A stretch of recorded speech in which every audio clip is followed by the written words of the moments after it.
Iran ने दबाव, धमकियों और फौजी ताकत के बावजूद झुकने से इनकार कर दिया है। जबकि ट्रंप कभी समझौते की बात करते दिखे तो कभी हमले की धमकी देते नजर आए। हालात ने साफ कर दिया है कि तेहरान अपने मौक़िफ़ पर डटा है और वॉशिंगटन अब भी ईरान की ताकत और असर रसूख को लेकर कंफ्यूज दिखाई दे रहा है। रिपोर्ट देखिए।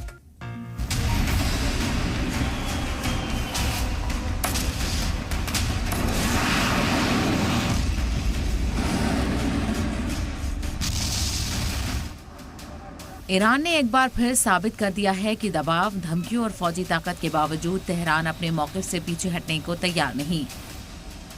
अमेरिकी सदर डोनाल्ड ट्रंप कभी समझौते की उम्मीद जताते नजर आए तो कभी बमबारी की धमकी देते दिखाई दिए, जिससे वॉशिंगटन की पॉलिसी में उलझन साफ नजर आई। एक तरफ ट्रंप दावा कर रहे हैं कि ईरान के साथ बातचीत बेहद बेहतर रही, वहीं दूसरी तरफ उन्होंने ट्रुथ सोशल पर तेहरान को फिर हमलों की धमकी दे डाली। सियासी हलकों में इसे ट्रंप की कंफ्यूज और दबाव में आई हुई स्ट्रेटेजी माना जा रहा है। ईरान ने अब तक अमेरिकी तजवीज पर जल्दबाजी में कोई जवाब नहीं दिया और साफ कर दिया कि फैसला तेहरान अपनी शर्तों और अपने वक्त पर करेगा। ईरानी क़यादत का कहना है कि अमेरिका इकोनॉमिक नाकेबंदी, मीडिया जंग और फौजी दबाव के जरिए ईरान को झुकाना चाहता है, लेकिन इस्लामी जमहूरिया सरेंडर नहीं करेगा।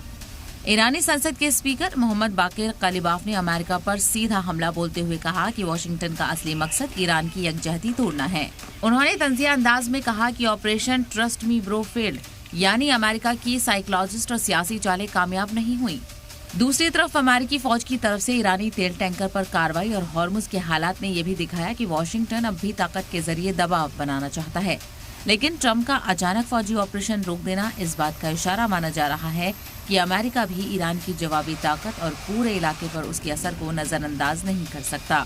माहिरीन का मानना है कि तेहरान ने सब्र, सियासी होशियारी और मजबूत मौक़िफ़ के साथ खुद को इलाके की एक बड़ी ताकत साबित किया है, जबकि ट्रंप के बदलते बयानों ने दुनिया को ये सोचने पर मजबूर कर दिया है कि आखिर अमेरिका की असली हिकमत अमली क्या है।